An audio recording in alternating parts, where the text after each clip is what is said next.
আমার পরোটা হয়ে গেছে বন্ধুরা। যদি ভালো লাগে লাইক করবেন, শেয়ার করবেন। এই চ্যানেলে যদি নতুন হয়ে থাকেন অবশ্যই একটা সাবস্ক্রাইব করে দেবেন। যারা ফেসবুক পেজ থেকে দেখছেন তারা একটা ফলো করে দেবেন।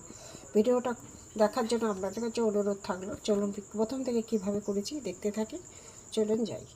ভালো বন্ধুরা, জিবি ভ্যারাইটি থেকে আপনাদের স্বাগত। আজ আমি আর একটা নতুন রেসিপি নিয়ে এসেছি, পরোটার রেসিপি। একটু স্পেশালভাবে পরোটা করব, একটু আলাদাভাবে। এখানে আমি যার জন্য এখানে আমি এক বাটা গম ভাঙানো আটা নিয়েছি। এখানে আমি নিয়েছি এক বাটি ময়দা। এইটা একসাথে মিশিয়ে নেব, মিশিয়ে মেখে নেব।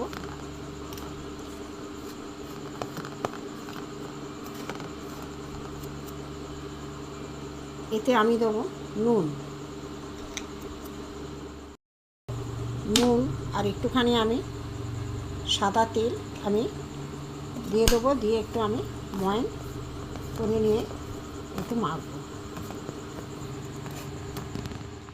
অল্প অল্প জল দিয়ে আমি একটা ডো তৈরি করে নেব, মেখে নেব। আটা ময়দার একটা ডো তৈরি করে রেখেছি, সফট ডো। আমি কিছুক্ষণ রেস্টে রেখে দেবো, তারপরে আমি এর থেকে লেচি কেটে পরোটা আরম্ভ করব। দেখতে থাকুন বন্ধুরা। আধ ঘন্টা রেস্টের পরে আমি লেচি কেটে নিয়েছি। এখানে আমি এক বাটি নয়, কিছুটা কম চিনি নিয়েছি। এখানে আমার গুঁড়ো দুধ আছে, আমি এর সাথে মিক্সড করে নেব।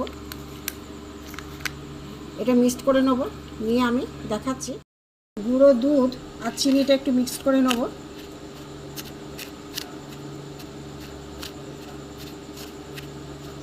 $10 দামের দুধের প্যাকেট। খুব ভালো লাগে বন্ধুরা, এইভাবে পরোটা করে দেখবেন। দেখাচ্ছি।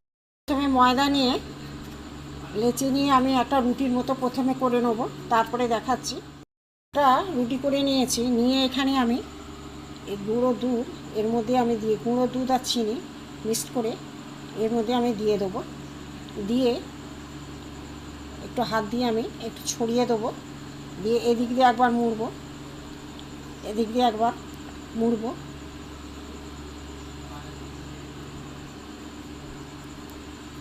মুড়ে আমি এবার লম্বা করে এই চৌকো করে আমি বেলতে থাকবো। আর একটু আমার ময়দা লাগবে, দেখতে থাকুন। আমি চৌকো করে বেলে নিয়েছি, আমি একটা জায়গায় রাখবো। এরপরে আমি ভাজছি, আবার একটা আমি করব।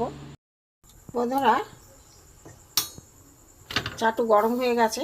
চাটুর মধ্যে প্রথমে আমি সেঁকে নেব,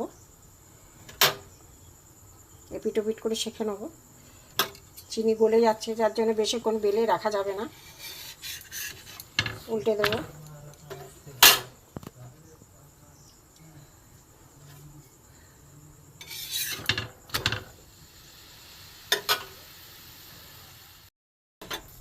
চিনি দিয়েছি, চাটু ধরে দিচ্ছে। গ্যাসটা আমি কমিয়ে দেবো আস্তে আস্তে। এবার আমি অল্প অল্প করে তেল দিয়ে এটাকে ভাজবো।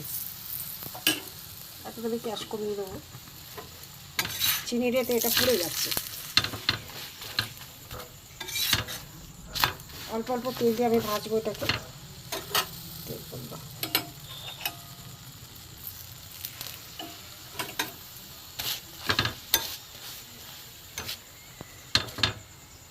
বন্ধুরা দেখুন কেমন ফুলছে। চাটুটা প্রথমেই চিনিটা ধরে নিয়েছি, চাটুটা কালো হয়ে গেল।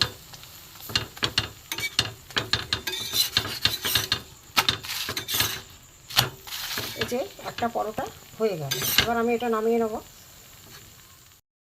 বন্ধুরা, এই যে দুটো এবার একসাথে দিয়েছি। চিনি দেওয়া তো বেশিক্ষণ বেলে রাখা যাবে না, বেলতে হবে, করতে হবে। মোটামুটি ভাজা হয়ে গেছে, আমি অল্প অল্প করে তেল দেবো।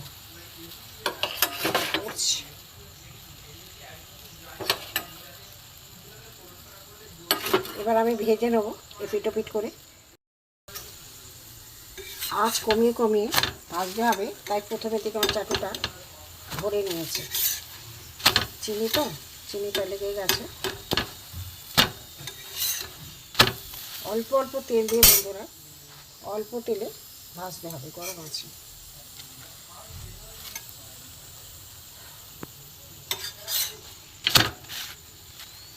মিষ্টি মিষ্টি খুব ভালো লাগে, পরোটাটা নরমও হয়। এ দুটো হয়ে গেছে, নামিয়ে নেব। বন্ধুরা, আমার সব পরোটা ভাজা হয়ে গেছে। যদি ভালো লাগে লাইক করবেন, শেয়ার করবেন। এই চ্যানেলে যদি নতুন হয়ে থাকেন অবশ্যই একটা সাবস্ক্রাইব করে দেবেন। যারা ফেসবুক পেজ থেকে দেখছিলেন তারা একটা ফলো করে দেবেন। দুধ চিনির পরোটা হয়ে গেছে।